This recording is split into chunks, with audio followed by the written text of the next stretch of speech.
আসসালামু আলাইকুম, কেমন আছেন সবাই? এসএম শাপলাস কিচেনে আপনাদেরকে স্বাগতম। আবারও নতুন একটি রেসিপি নিয়ে চলে আসলাম। আজকের রেসিপি চাপা শুটকি দিয়ে পুঁই শাক ভুনা। রান্নার জন্য প্রথমে কিছু মশলা আদা, রসুন, জিরা, মরিচ এবং টমেটো একসাথে পেস্ট করে নেব। এরপর চলে যাব মূল রান্নায়। রান্নার জন্য প্রথমে প্যানে তেল গরম করে নেব। তেলটা গরম হয়ে আসলে এখানে কিছু পেঁয়াজ কুচি দিয়ে দেব। পেঁয়াজটা নেড়ে চেড়ে ভেজে নেব একটু। এরপর এখানে দিয়ে দেব পেস্ট করে রাখা মশলাটা।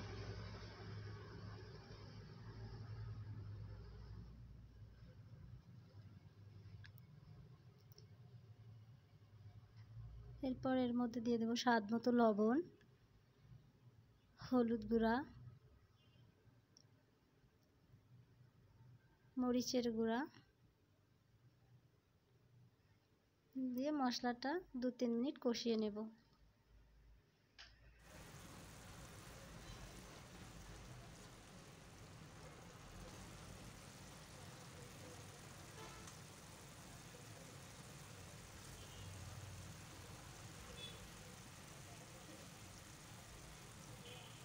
এর মধ্যে এখন দিয়ে দেব আগে থেকে ভালো করে ধুয়ে পরিষ্কার করে রাখা চাপা শুটকি। আমি এখানে পুঁটি মাছের শুটকিটা নিয়েছি, আপনারা যে কোনো চাপা শুটকি নিতে পারবেন। নিয়ে মশলার সাথে শুটকিটা ভালো করে কষিয়ে নেব। কষানো হয়ে গেলে এর মধ্যে দিয়ে দেব পুঁই শাক। পুঁই শাকটা আমি ছোট করে কেটে ধুয়ে পরিষ্কার করে রেখেছিলাম। একবার এভাবে পুঁই শাক দিয়ে চাপা শুটকির এই রান্নাটা করে খেয়ে দেখুন, খুবই ভালো লাগবে। গরম ভাতের সাথে খেতে দারুণ লাগে। ভালো করে নেড়ে চেড়ে নিয়ে এর মধ্যে দিয়ে দেব সামান্য পরিমাণ পানি দিয়ে দেব।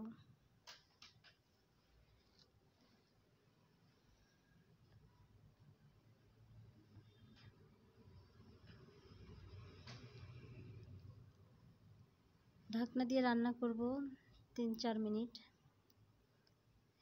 এরপর নেড়ে চেড়ে দেব আবারও।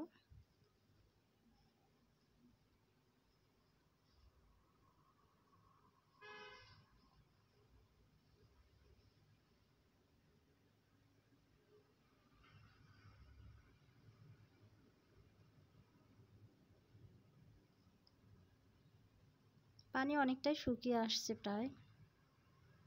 রান্নার শেষ পর্যায়ের দিকে এখানে দিয়ে দেব কিছুটা ভাজা জিরার গুঁড়া,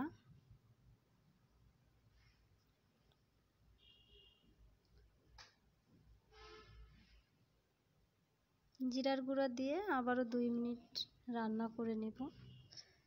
আশা করি এভাবে রান্না করলে খুবই ভালো লাগবে।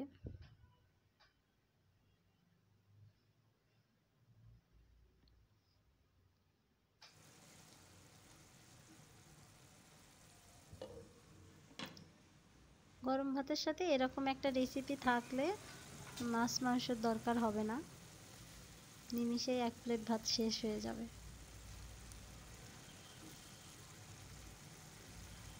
আমার এই ভিডিওটি যদি ভালো লাগে অবশ্যই লাইক, কমেন্ট এবং শেয়ার করবেন।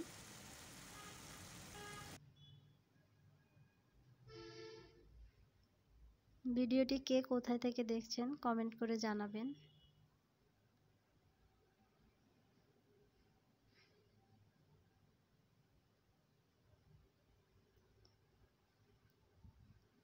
আজকের মতো এখানেই শেষ। সবাই ভালো থাকবেন, সুস্থ থাকবেন। আল্লাহ হাফেজ।